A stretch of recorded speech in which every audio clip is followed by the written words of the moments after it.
I think one word that describes my opinion about the rising case of domestic violence is that it's rather disturbing or saddening that in spite of the development we've made as a species, something like domestic violence is still not only existing but also increasing in occurrence. So again, it also shows a moral failure on our part as humans to engage in such an activity that should rather be left for lower species. So yeah, I do think it's rather saddening and disturbing. I think a number of factors will come into play to curb this menace called domestic violence. On a beginning note, there's the issue about implementation of laws. So we have a number of laws that criminalize domestic violence, from the criminal code, the penal code.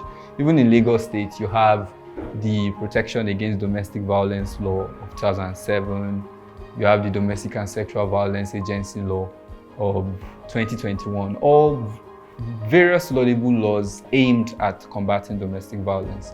But to take it up higher, I think implementing these laws would go a long way in curbing domestic violence. So these laws have different punishments, different devices to discourage it. But beyond having these legislative instruments in place, it would be very good to implement them, the sanctions and what have you.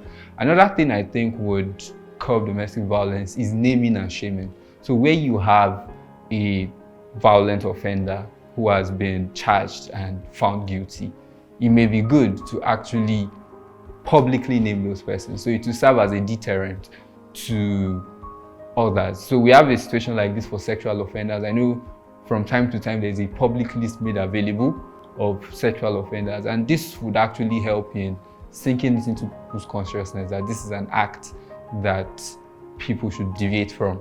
Then conclusively, I would also say increasing sensitization. So there should be more words in the media, stuff like what New Central TV is doing. There should be more word in the media, out there, social, print, that people should know that this is culturally unacceptable, legally unacceptable, morally reprehensible.